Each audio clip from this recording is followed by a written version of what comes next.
llamar, para no complicarnos la vida, no poner títulos demasiado, ¿verdad?, rebuscados, educación cristiana.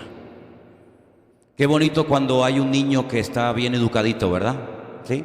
Como por ejemplo ellos ahora van a salir y van a ir a un parque, porque hoy hay algo especial para los niños, y como están tan educados, todos los niños van a salir en silencio, sin hacer ruido, ¿eh? Ustedes van a ver lo bien que van a salir ellos de la iglesia, sin hacer nada de ruido.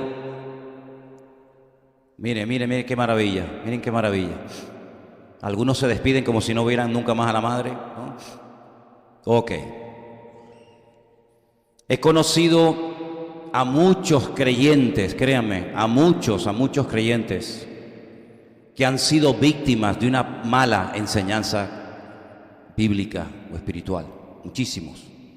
Tengo un libro que lo compré hace muchos años, que tiene un título más o menos así: El poder sutil del abuso espiritual. Es un libro tremendo donde se cuentan testimonios de creyentes que tuvieron la desgracia de caer bajo la cobertura o bajo el ministerio de personas que no les enseñaron lo correcto, más bien todo lo contrario.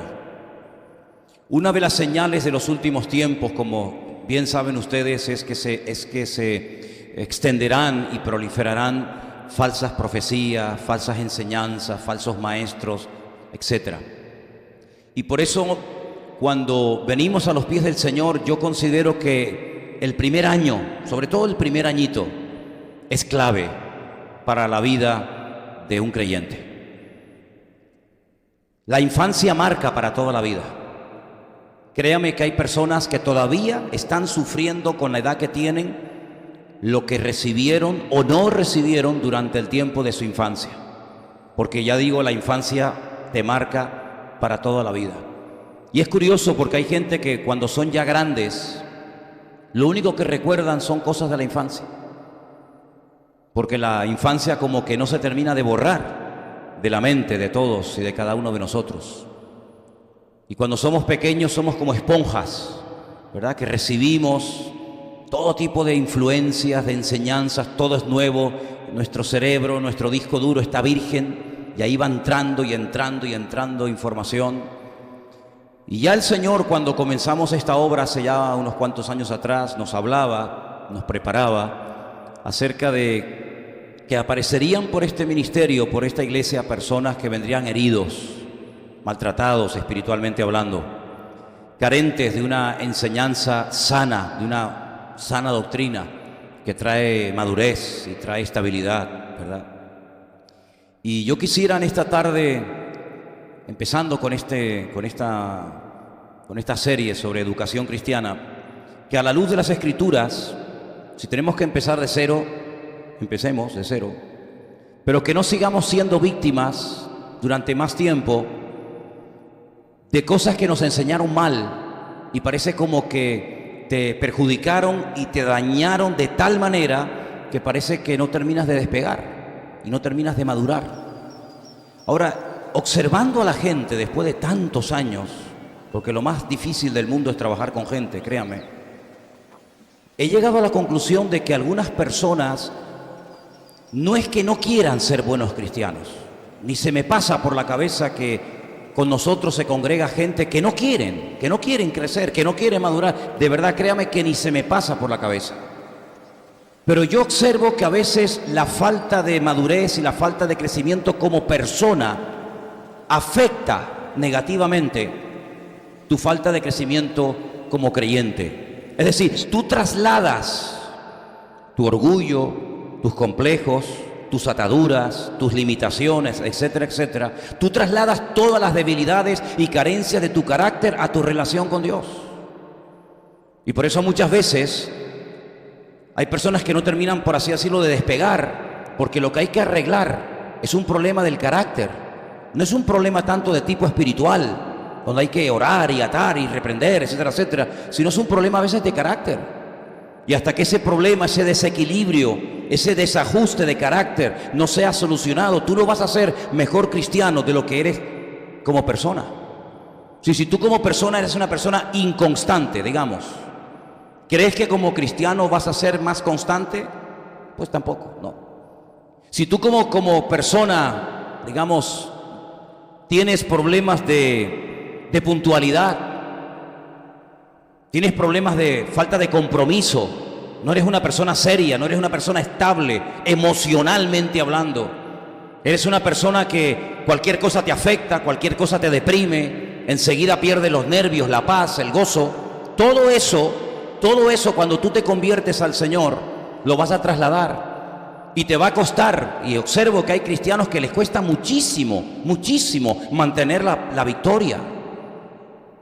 Les cuesta muchísimo ser estables, constantes, firmes. Y son como por temporadas, ¿no?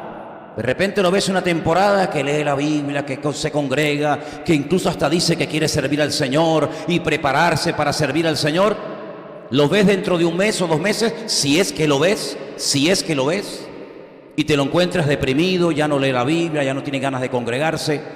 ¿Qué es lo que le pasa a esa persona? ¿Será un demonio? ¿Será un problema de tipo espiritual? La mayoría de las veces el problema es que la gente inmadura, irresponsable, superficial, vive en su relación con Dios como realmente en el fondo de su corazón ellos y ellas son, ni más ni menos. Y podría ponerle muchos ejemplos bíblicos, permítame solamente ponerles un ejemplo. El apóstol Pablo o Saulo de Tarso, como primeramente lo conocemos según la Biblia, era una persona que era muy perseverante en aquello en lo que se proponía. Es decir, él entendía que él tenía que hacer todo lo posible para impedir que aquella secta, aquel grupo, que después se les llamó en Antioquía por primera vez cristianos o mesiánicos o los ungidos, él entendía que él como rabino judío, él tenía que impedir que ese grupo creciera y se extendiera por la faz de la tierra. Y él se lo tomó tan en serio, pero tan en serio, que en su ignorancia, en su sinceridad equivocada, era capaz de viajar a naciones extranjeras, como lo encontramos en el libro de los Hechos, para ir a perseguir a esta gente y llevarlos a Jerusalén y forzarlos a renegar de Cristo. Porque él entendía que ese era su deber. Y él estaba sinceramente equivocado. Como hay muchísimas personas que son sinceros en lo que hacen, pero la sinceridad no es el patrón, no es la guía, no es el principio en el cual tienes que basar tus decisiones. Porque esas personas que se ponen explosivos en el cuerpo, sí, pueden ser tremendamente sinceros, pero es una sinceridad que los va a llevar a ellos y a los que están a su alrededor a la muerte. Luego, si basas única y exclusivamente tus decisiones en base a lo sincero que eres, te puedes equivocar y puedes ir directamente al infierno. Y te puedo asegurar que el infierno va a estar plagado de gente que fue durante la vida muy, pero que muy sinceros. Pero la sinceridad no salva. La sinceridad te puede llevar a la ruina. Como esos padres que hace años estaban en un hotel en la zona del norte de Tenerife y su niño pequeño salió corriendo contra una cristalera y cayó al barranco y quedó mal herido y necesitaba urgentemente una transfusión de sangre, y sus padres, en su creencia sincera pero equivocada, lo impidieron y el niño terminó muriendo desangrado. No se puede cuestionar la sinceridad de esos padres, pero sí se puede analizar que esa sinceridad estaba basada en algo equivocado, y lo equivocado te lleva siempre a la destrucción.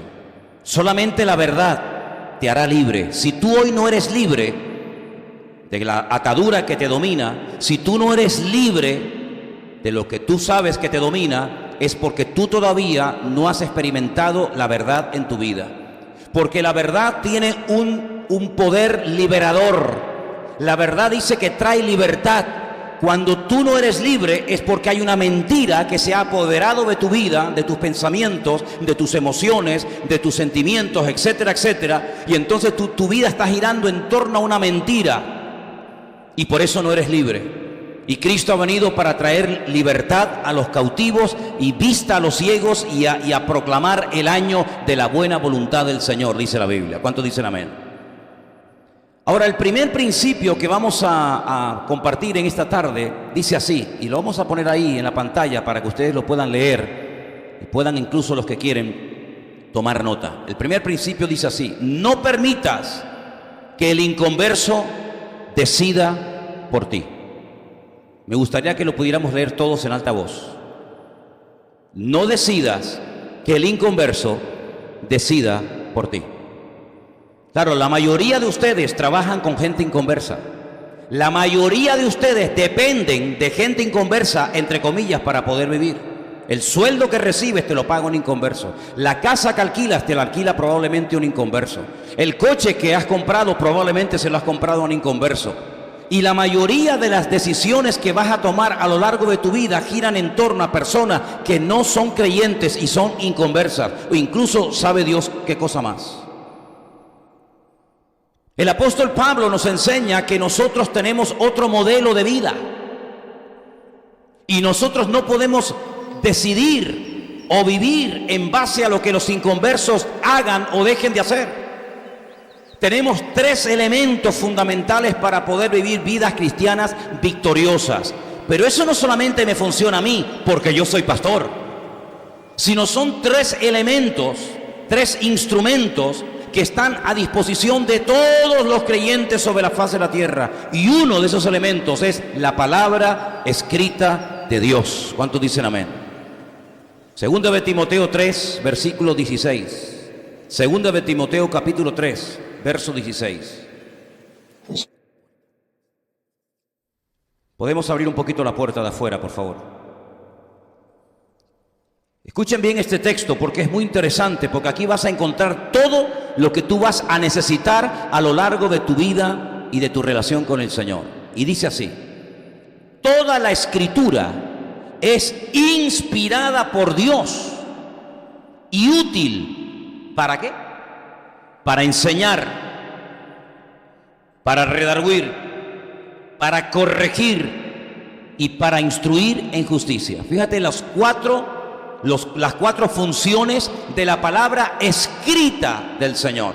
Dice que es útil, y es útil, como dice aquí, para enseñarnos, para corregirnos, para instruirnos, a fin de que el hombre de Dios sea perfecto, completo, enteramente preparado para toda obra de Dios. Tú tienes a la luz de las Escrituras que ir siempre por delante. Tú tienes la palabra de Dios por escrito, el mapa, la brújula de Dios, la tienes en tu mano 24 horas al día, para que a la luz de la palabra de Dios tú sepas si lo que te están ofreciendo es de Dios o no es de Dios, si te conviene o no te conviene. Si tú pones tu presente y tu futuro en las manos del inconverso, el inconverso, permítame la expresión, siempre barrerá para casa. El inconverso no está interesado en tu progreso, en tu desarrollo espiritual. Al inconverso no le interesa si puedes o no puedes venir a los cultos. Al inconverso no le interesa si llegas a tu casa reventado, cansado, alegre, triste o deprimido. Al inconverso no le interesa si te pegas más horas fuera de tu casa que con tu familia disfrutando de la vida. Al inconverso lo único que le interesa son sus propios intereses. Y por eso hay momentos, hermanos, que las ofertas del mundo, como decía nuestro hermano el domingo pasado, la comida del mundo no es la que a ti te conviene. Y por eso la palabra de Dios te tiene que guiar e instruir y dirigir en todo momento para que sepas si eso que quieres hacer, si eso que te están ofreciendo, si esa puerta que aparentemente es de Dios es una trampa a corto plazo y al final se te va a volver en tu propia contra. No puedes poner tu vida en las manos de los inconversos. Algunos de ustedes, tal vez sus esposas o sus maridos, no son convertidos. Y tú no puedes depender de lo que él diga. Si él no quiere venir al culto, pues nadie viene al culto. ¿Por qué? Porque él ha decidido no venir al culto. Pues si no quiere venir, que no venga. No, pero es que eres el que tiene el coche, pues coge la guagua. Es que están de huelga, pues vienes caminando. Pero en otras palabras, lo que no puede girar tu vida es en torno a un inconverso. Llámese padre, llámese marido, llámese quien sea. porque por encima de ti hay una autoridad, y esa autoridad es a la que tú le debes sometimiento, y esa autoridad es la cabeza, es el Señor.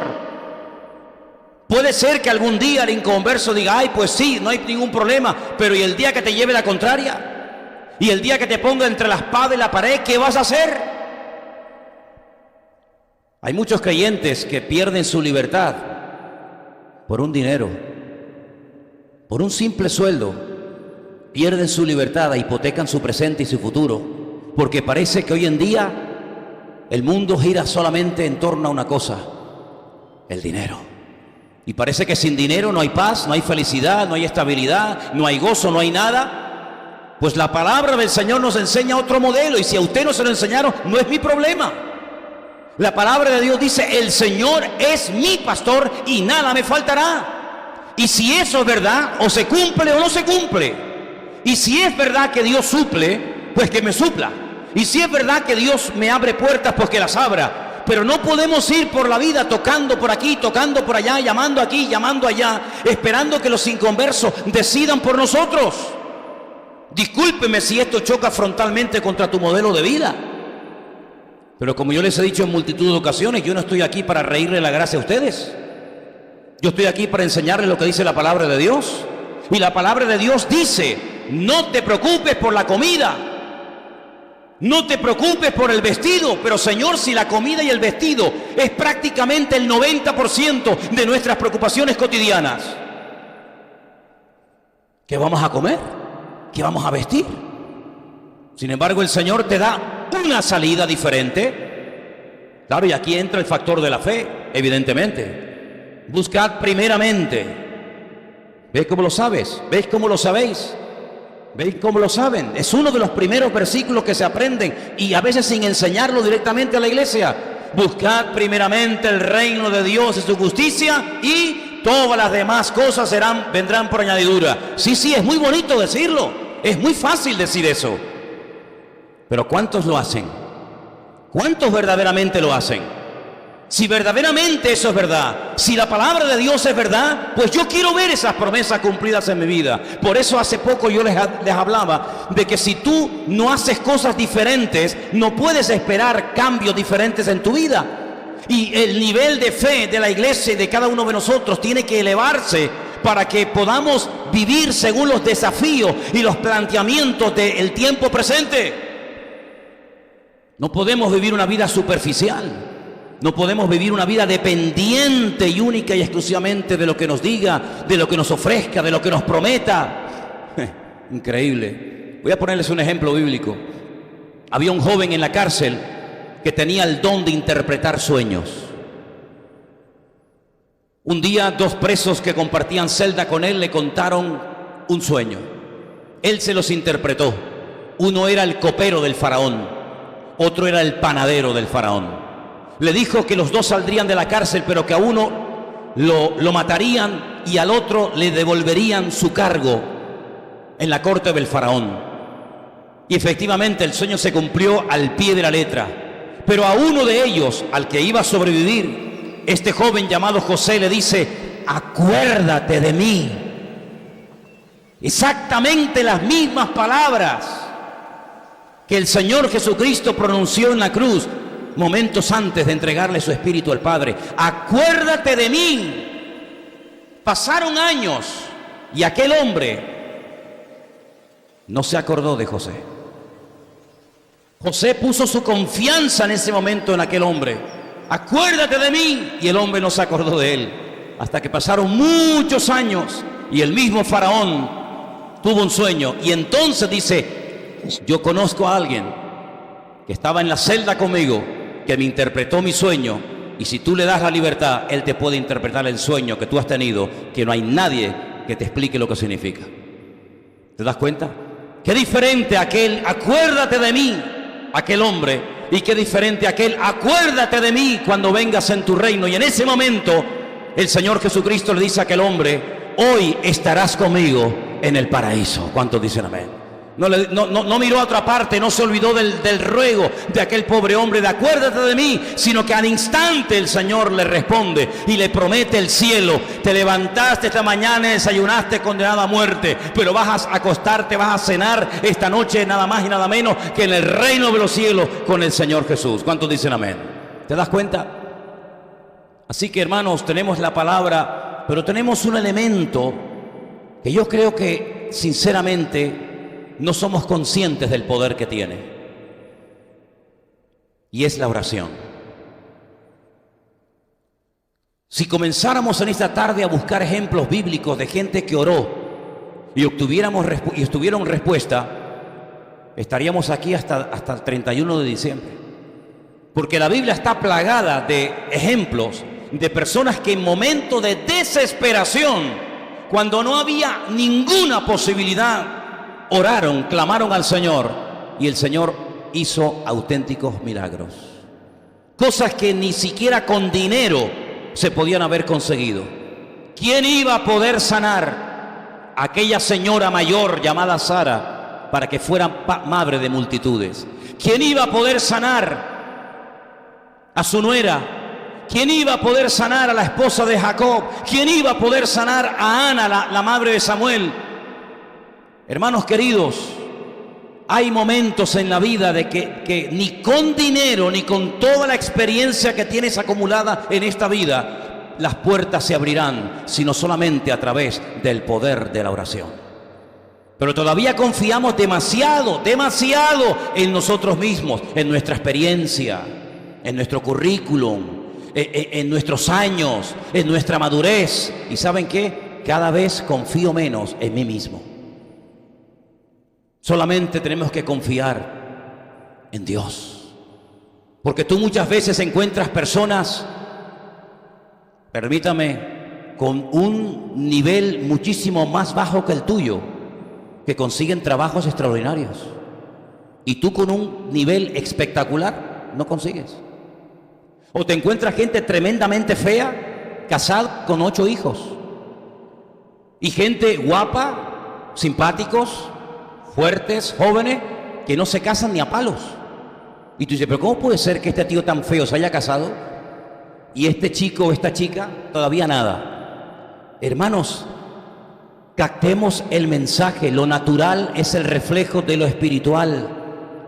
Tenemos que doblar las rodillas, tenemos que confiar más en el poder del Señor. Tú no te das cuenta que Dios está llevando a la humanidad, Dios está llevando a los gobiernos, Dios está llevando a los países a que se postren delante de Él y reconozcan de que ni con recursos naturales de incalculable valor se puede salir adelante, sino solamente hay una posibilidad de levantarse, y es en el nombre de Jesucristo. Levántate y camina. No nos estamos dando cuenta de que las naciones están siendo sacudidas y zarandeadas, que en un momento Dios cierra el cielo y se pudre la cosecha, y millones de personas se van al paro y millones de personas pierden su puesto de trabajo. No nos damos cuenta de que Dios está tratando con la humanidad como nunca antes en toda la historia de la humanidad. Hay como un gran juego, conciertos, deportes, fútbol, manifestaciones, y la gente está como anestesiada y no se dan cuenta de que Dios está tratando directamente con las naciones y las quiere llevar al punto en el que reconozcan que sin Dios no hay esperanza, sin Dios no hay solución.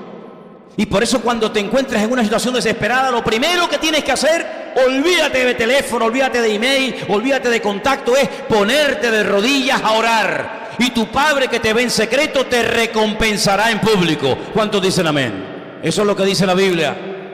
Así que tienes la palabra, un instrumento tremendo.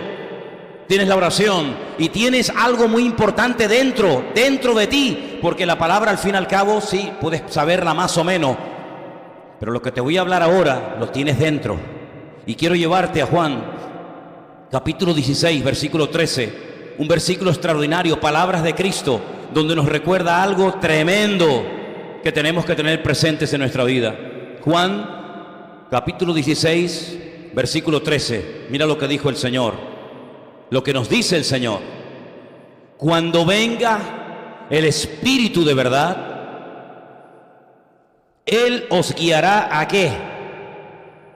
A toda la verdad. Es decir, que todo lo que no es de la verdad no me va a guiar. Esto es algo maravilloso, porque no es será aquí, será allá, será esta puerta, será la otra puerta, será que tengo que llamar a este, será que no tengo que llamarlo. Señor, guíame a la verdad. Y así van a caer por el camino muchas cosas. No vas a perder tiempo ni energía, sino que vas a ir directamente a la verdad, porque no hablará por su propia cuenta, sino que hablará todo lo que oyere y os hará saber las cosas que habrán de venir. ¿Cuántos dicen amén? Así que no hace falta comprar el periódico de mañana para saber lo que va a pasar en el mundo. Aquí lo tenemos en la Biblia. La Biblia es el periódico no de hoy, de mañana. Así que con estos tres instrumentos o estos tres elementos, tú no vas a tener que poner tu vida en las manos de ningún inconverso, pues tienes la palabra, tienes la oración y tienes al Espíritu de Dios viviendo en tu corazón para guiarte, para amonestarte, para darte testimonio, para advertirte, para guiarte. Por lo tanto, siempre tú vas por delante, ¿te das cuenta? Y tú sabes perfectamente en todo momento qué es lo que te conviene, qué es lo que no te conviene, qué es lo que es de Dios, qué es lo que no es de Dios.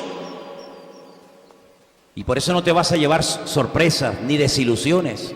¿Cuándo se desilusiona la gente?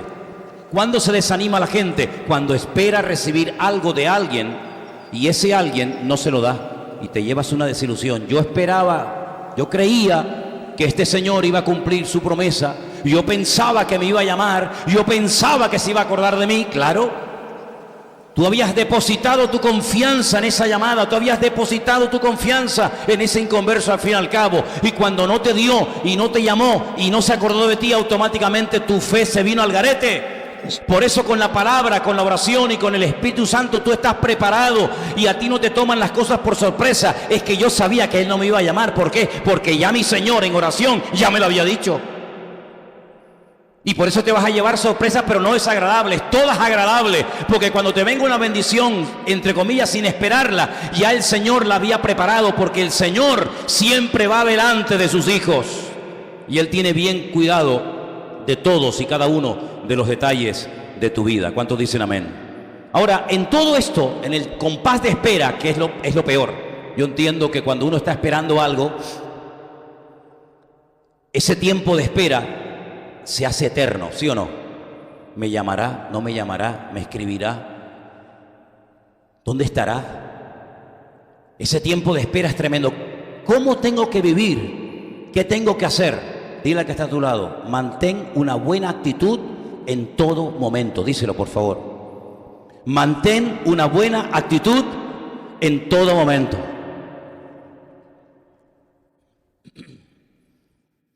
Si empiezas a quejarte, si empiezas a lamentarte, si empiezas, hermano, a decir tonterías, puedes perder la bendición de Dios.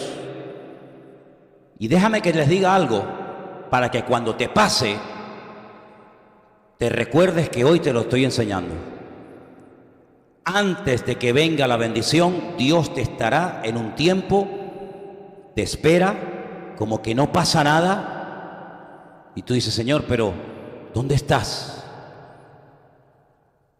¿Dónde te has metido, Señor? ¿Hasta cuándo? Decía el salmista. ¿Hasta cuándo? Ese tiempo de espera es el instrumento favorito de Dios para tratar con tu vida.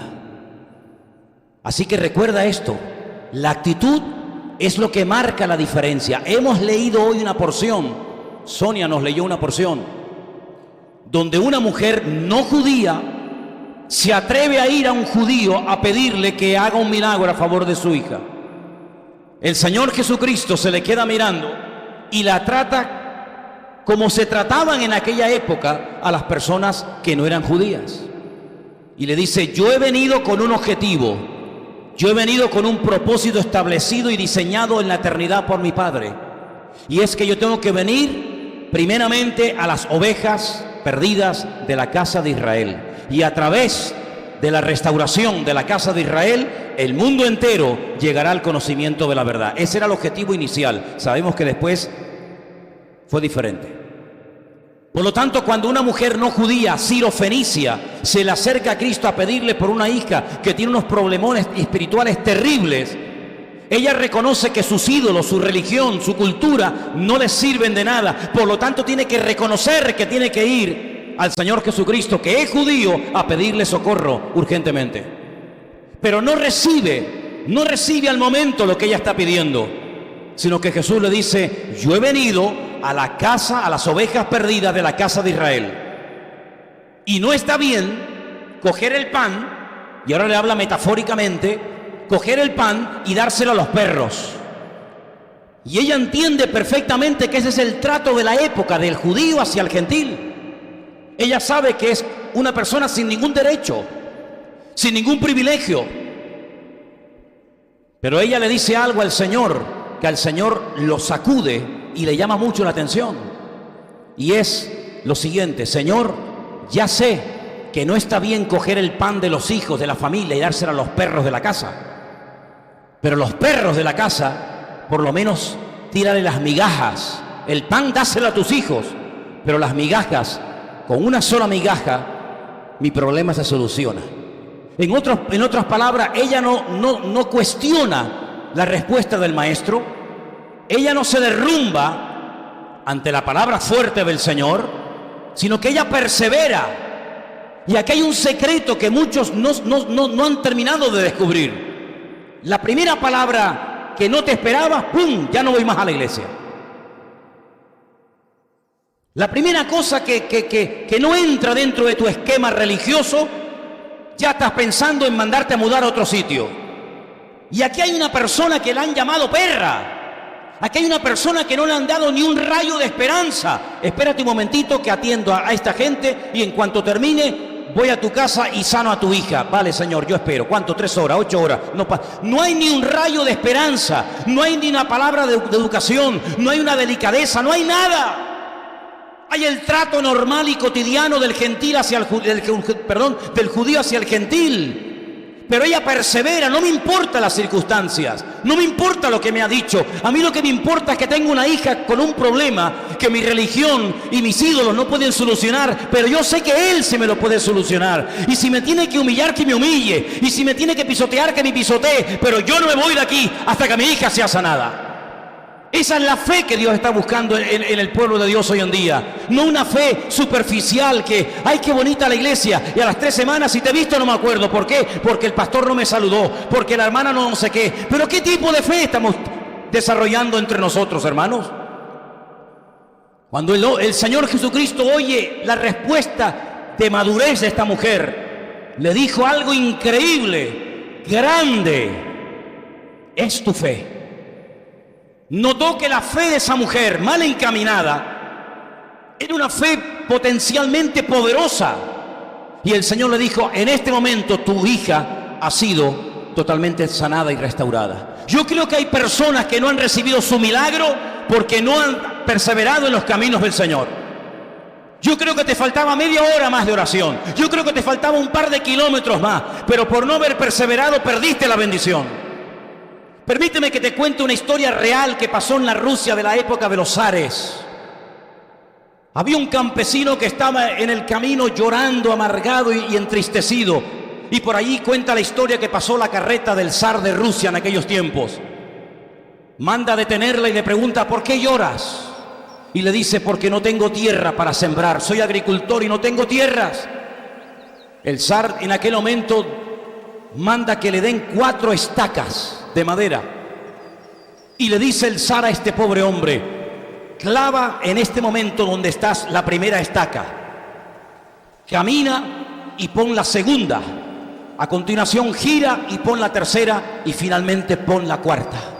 Todo el territorio, todo el terreno que abarque las 4 estacas será tuyo y de tu descendencia para sembrarla. Y el zar se va. El hombre clava la primera estaca y comienza a caminar y a caminar. Y cuando está tentado a poner la segunda estaca, mira hacia atrás y se da cuenta de que el zar le dijo: donde ponga la segunda estaca y la tercera y la cuarta será tu tierra. ¿Por qué ponerla tan cerca de la primera? Si puedo caminar 20 kilómetros. Y caminó y caminó y caminó. Y después, cuando ya estaba cansado, pone la segunda. Y a continuación camina y camina y pone la tercera y finalmente pone la cuarta. ¿Cuánto terreno podía tener? ¿500 metros cuadrados? ¿1.500 metros cuadrados? ¿10.000 metros cuadrados? ¿Cuánto? Lo que tú quieras, querido. Donde tú pongas la estaca, donde tú termines de poner tu territorio, esa será la tierra en la que tú podrás trabajar. Y por eso la palabra de Dios nos enseña que tenemos que tener fe, porque hasta donde lleguemos con nuestra fe y con nuestra relación con Dios, hasta allí verás la gloria del Señor. Hay gente que pone la estaca muy cerca, la primera, la segunda, y tienes ahí 1 metro cuadrado, cuando no hay límites. Ensancha el sitio de tu tienda y las cortinas de tu habitación. No seas escasa, dice la palabra de Dios. Y hay creyentes que son muy mediocres a la hora de orar. No tienen la confianza en un Dios todopoderoso, al que le cantamos domingo tras domingo. Y cantamos a un Dios poderoso, pero vivimos como si tuviéramos un Dios pobre. Y cantamos y adoramos a un Dios maravilloso, pero que a la hora de la verdad no puede resolver mis problemas cotidianos. Y hay una incongruencia, se produce un divorcio entre lo que creo y entre lo que practico. Por eso digo e insisto, mantén una buena actitud en todo momento. ¿Cuántos dicen amén? ¿Cómo puedes decir que crees en un Dios poderoso? Que esta es la palabra de Dios, y cuando te preguntan cómo estás,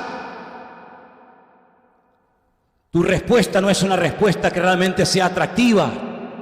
No te das cuenta, y te lo he dicho 1.000.000 de veces, que está demostrado científicamente que cuando una persona cree algo, pero practica algo diferente a su creencia, enferma su cabeza y su cerebro.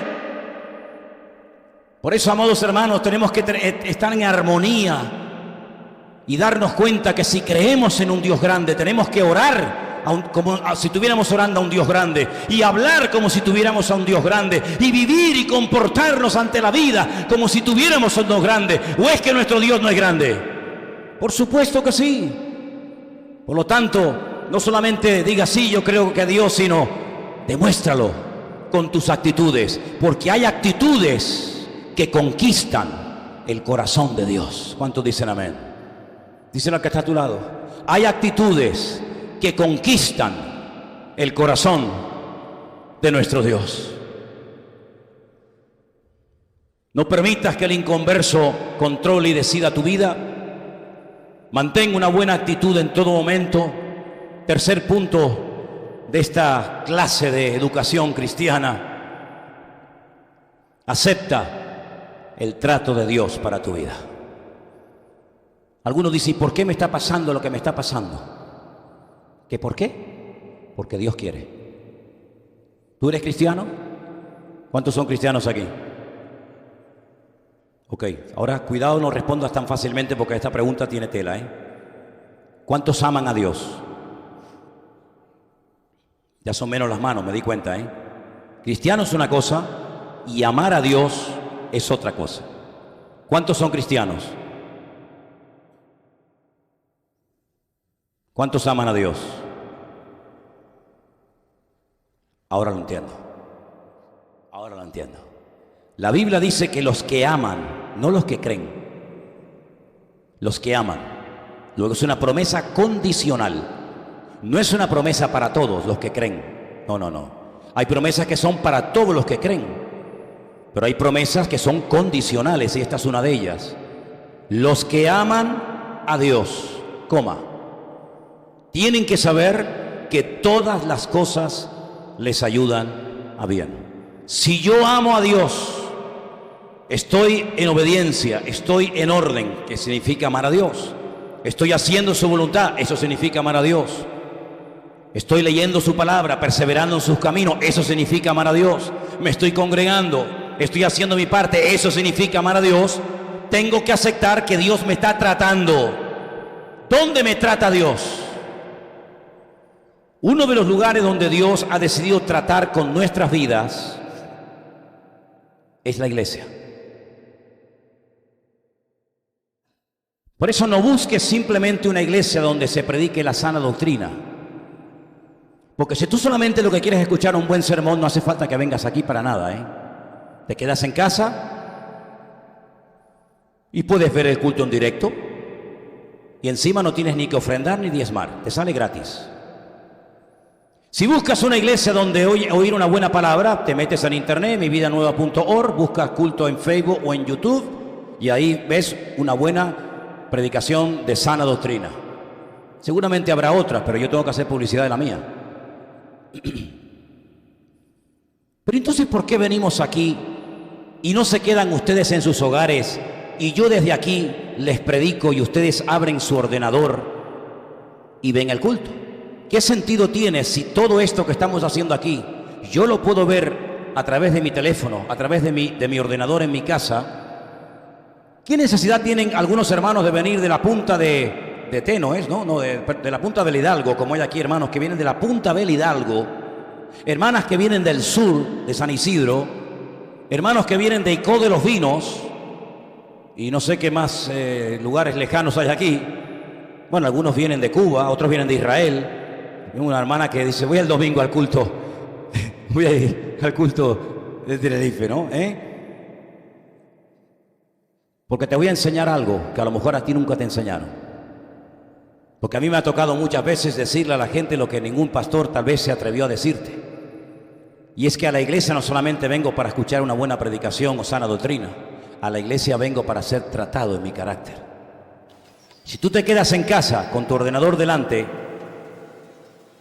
nadie, no vas a tener problema con nadie, más que contigo mismo. Pero si comienzas a congregarte en esta o en cualquier otra iglesia, puede ser que en cualquier momento choques con alguien, el primero conmigo. Porque te voy a decir, por favor, ¿puedes bajar la voz que vamos a empezar el culto de oración? Este hombre no tiene amor. O puede ser que te diga, mire, hermana, aquí no se puede sentar, sino se tiene que sentar allí. ¿Cómo?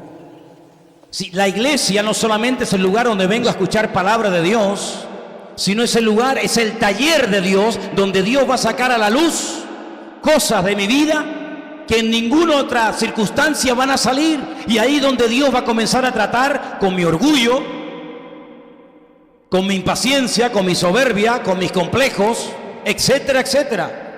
Si tú simplemente vienes a la iglesia para escuchar la palabra, te vas a perder el privilegio de poder crecer y madurar en los caminos del Señor.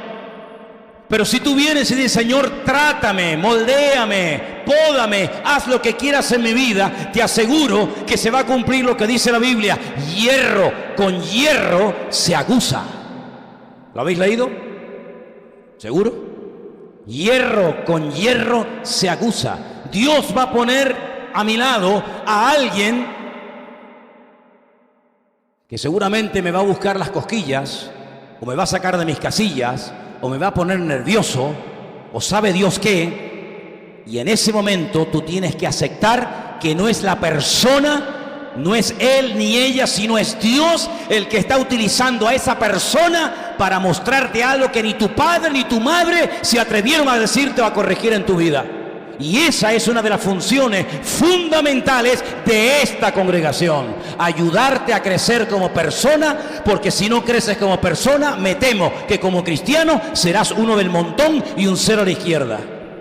Y muchas veces se potencia la parte espiritual, pero te repito, si no arreglas tus problemas de personalidad, de carácter, de esa super timidez que te ata, o el orgullo, o la soberbia, o lo que sea, me temo que como cristiano no serás mucho mejor.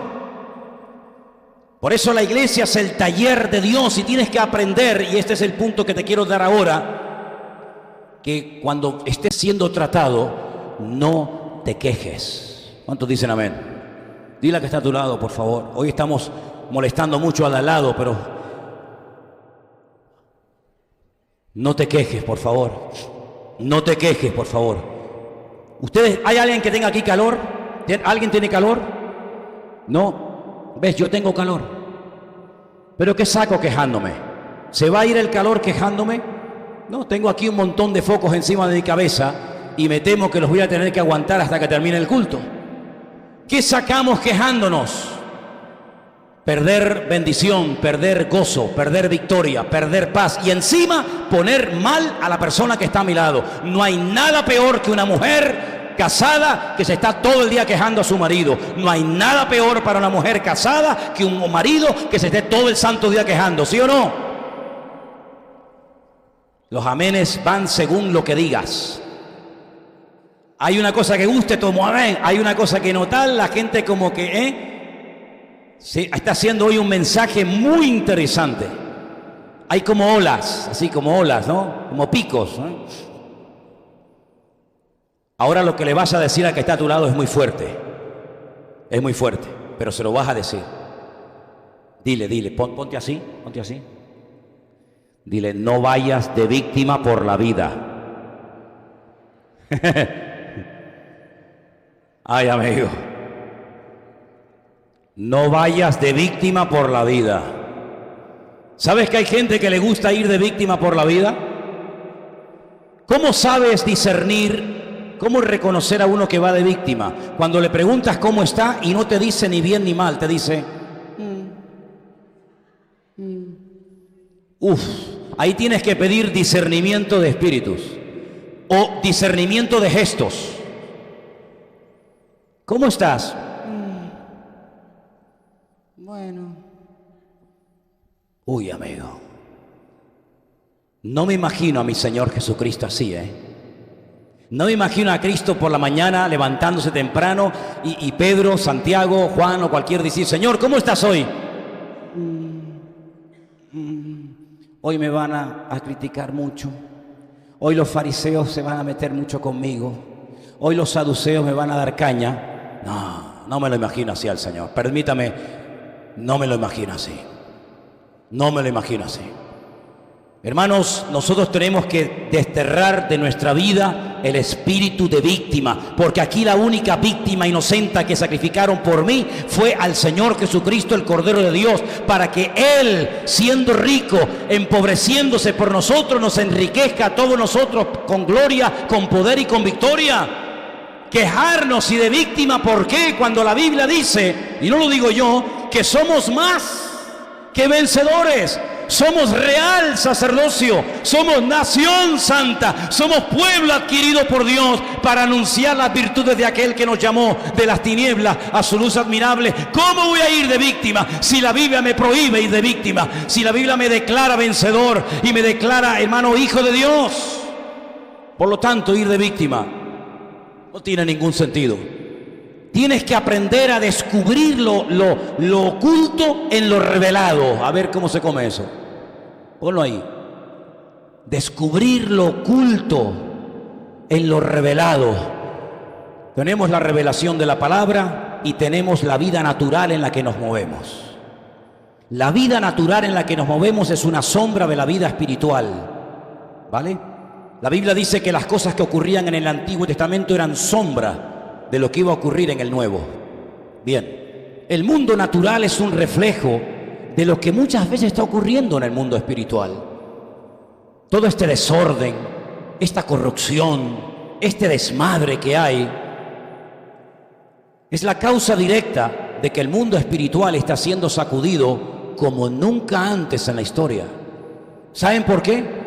Porque en el mundo angelical, en el mundo donde se mueven los ángeles, los serafines, los querubines y los demonios y el mismísimo Satanás, saben y perciben perfectísimamente que los tiempos se están acortando y que Cristo viene muy pronto. Y por eso Satanás lo que está haciendo es sacar toda su artillería y asustando al mundo e incluso a algunos creyentes, haciéndonos creer que esto se ha ido de madre y que el mundo va a ir de mal en peor y que los cristianos tenemos que meternos en cuevas porque no tenemos nada que hacer. Pues no, señor. La Biblia dice que la gloria postrera que experimentará la iglesia será mucho mayor que la gloria primera que experimentó la iglesia primitiva.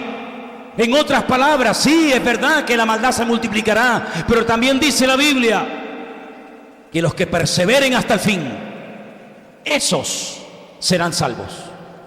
Y nosotros no somos de los que claudicamos ni tiramos la toalla ante la primera crítica, ni ante la primera mirada, ni ante el primer mal gesto, sino que aprovechamos eso para crecer, para madurar y para acercarnos mucho más al Señor. Se aprende más llorando y sufriendo que riendo. Lo que se aprende llorando no se olvida nunca. Y si no, pregúntale a una hermana el parto. No lo olvidan nunca. De hecho, muchas veces he ido a lugares y las hermanas se ponen a hablar de cómo fue, de cómo no fue, que el niño salió, que bueno, que entró no, si no salió, ¿no? Y salió, Porque es un dolor que te marca para toda la vida, pero es un dolor que trae el gozo de haber podido parir y traer una criatura a este mundo. Y en la vida cristiana lo que se aprende riendo se olvida rápido, pero lo que se aprende con lágrimas y con dolor y sufrimiento no lo olvidas en tu vida. Yo no entiendo cómo hay gente que va a las iglesias a reírse. Hay iglesias que son auténticos circos, donde la gente va a reírse. Y sin embargo, las iglesias a lo largo de la historia eran lugares donde la gente iba y eran quebrantados y lloraban por la exposición de la palabra de Dios. Y los pecadores eran conmovidos al arrepentimiento, no a la risa ni al desmadre, como lamentablemente hoy en día encontramos muchísimos circos. Ahora, en todo esto que estoy hablando, yo quiero que tengas permanentemente a dos personajes en tu cabeza, por favor. Y a partir de hoy, hasta que terminemos esta serie de principios de educación cristiana, quiero que leas todo lo que puedas sobre el personaje de José y todo lo que puedas sobre el personaje de David, por favor. La historia de José te la encuentras en el libro del Génesis, toda está en Génesis, ¿vale? Y la historia de David te la encuentras a partir de Primera de Samuel. Empápense de la historia de esos dos personajes, José y David, David y José, porque ellos aprendieron que para poder llegar a la madurez y para poder llegar a descubrir la esencia y el corazón de Dios, uno tiene que ser perfeccionado por aflicciones y por pruebas y por dificultades. Ellos no rehuían del trato de Dios. Ellos entendían que si quieres madurar, tienes que pasar por el taller de Dios. Y además te digo algo. Se nota a la legua quién ha pasado por el taller de Dios y quién es un niño bonito que no le puedes hacer ni porque enseguida se deprime. Se nota a la legua. Quien está curtido en batallas, quien aguanta carros y carretones, quien aguanta lo que le echen, lo que le digan, lo podrás ver, como decía Pablo, como entristecido, mas siempre gozoso, como no teniendo nada, mas poseyéndolo todo, como desconocidos, pero bien conocidos, ¿verdad? Pues, hermanos, esas experiencias que se aprenden en el trato, en la lágrima, en el valle de sombra y de muerte, en la angustia, en la soledad, en la persecución, en la calumnia, en la mentira, en la incomprensión, esas lecciones son las que maduran al creyente y los que lo elevan a una altura y a una dimensión espiritual que es la que Dios está buscando en estos últimos tiempos. Y quiero terminar compartiendo el último digamos, principio. Hemos hablado acerca de no ir de víctimas, de no permitirle al inconverso dirigir nuestra vida, de mantener en todo momento una buena actitud, de aceptar el trato de Dios, de descubrir lo que Dios me está tratando de decir en lo que no veo, en lo oculto, por así decirlo. Como la iglesia es el taller de Dios, pero también quiero terminar diciéndoles esto. Mejorar no es lo mismo que cambiar. Y yo noto que hay gente que ha mejorado, pero no han cambiado. Cuidado. Se cuenta la historia de un hombre que vivía más abajo de un primer suelo, de un primer piso. Y la humedad del jardín le tenía la pared de la casa llena de humedad, ratones, cucarachas, insectos se le metían en la casa porque vivía por debajo del nivel de tierra. ¿Qué es lo que hacía? Compraba botes de Flea y echaba Flea a diestra y a siniestra para las hormigas, para las cucarachas, para los insectos. Ponía trampas para que no le entraran ratones ni ratas. Ponía una especie de mallas o de redes para que se quedaran ahí pegados los bichos para que no entraran en la casa. Y de vez en cuando parece que las cosas cambiaban, pero no era verdad. Las cosas habían mejorado, pero no habían cambiado. Toda la vida iba a tener que estar con la misma historia, con el Flea, ¿verdad? Con la red para que no entren los bichos, rascando la pared y volviendo a pintar, rascando la pared y volviendo a pintar, porque mejoraba la situación, pero no cambiaba nada. Hasta que un día alguien le dijo: ¿y por qué no te cambias de piso? En vez de vivir allá abajo, ¿por qué no te vas arriba al ático? al más alto. Y cuando ese hombre trasladó su vivienda y sus muebles y su familia a lo alto del edificio, se dio cuenta de que no hacía falta ni red, ni pintar, ni flis, ni nada, porque no solamente había mejorado su nivel de vida, sino que había cambiado.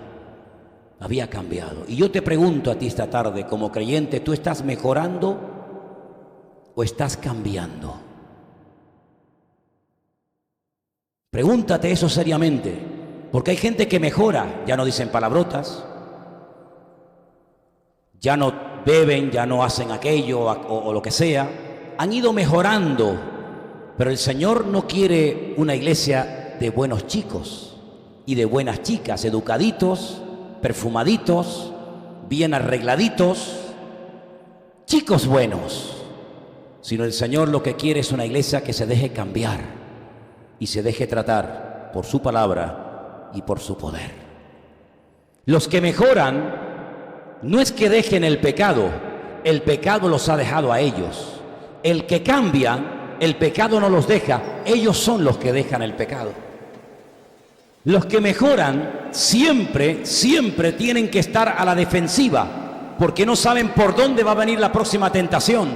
Parece que están bien, pero como no han cambiado, solamente han mejorado, lo que están siempre es a ver por dónde me ataca el enemigo. Los que cambian no le tienen miedo al enemigo, sino es el enemigo el que le tiene miedo a ellos. No viven asustados, viven como cabeza y no viven como cola.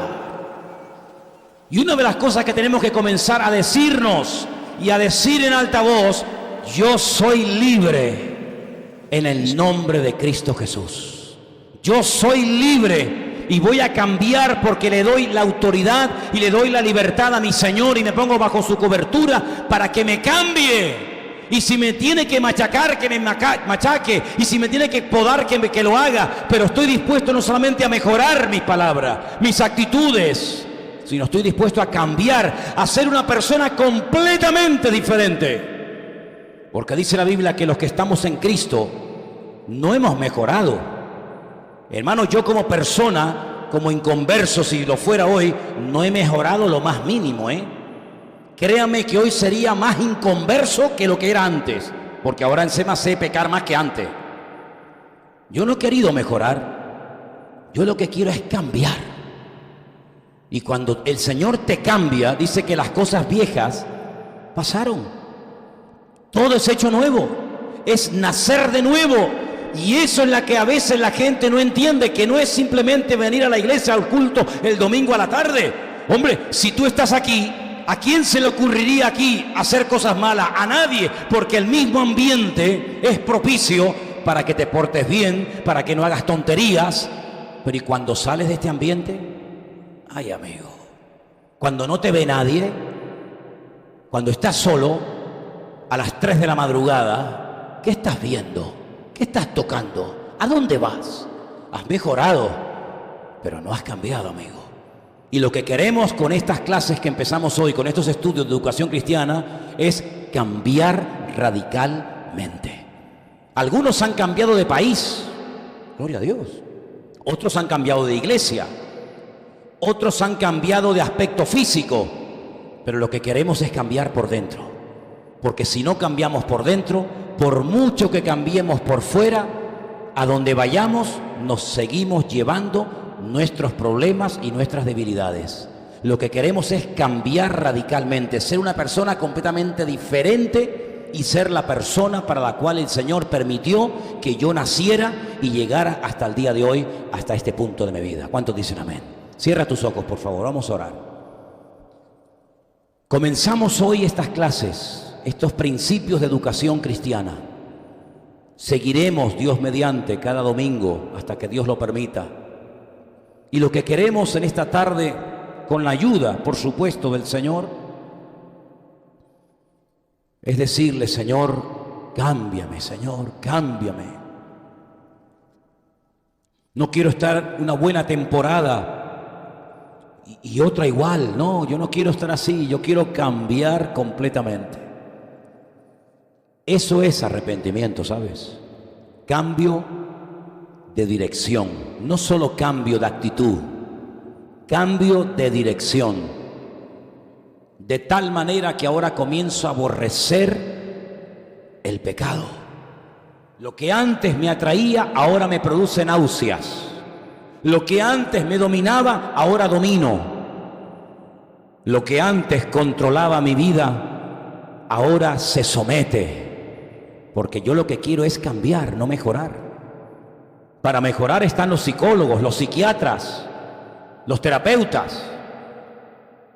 Pero para cambiar está Cristo y está la Biblia. Y si lo que tú buscas es mejorar, bueno, pero si lo que tú buscas verdaderamente es cambiar y convertirte en un discípulo de Cristo, hay un largo camino, hay un proceso largo y arduo, estrecho, poco frecuentado, nada popular, pero seguro te va a conducir al corazón de Dios. ¿Quieres cambiar o quieres ser simplemente un buen hombre, una buena chica, una buena mujer? Yo quiero cambiar, porque el Señor ha venido a cambiarnos.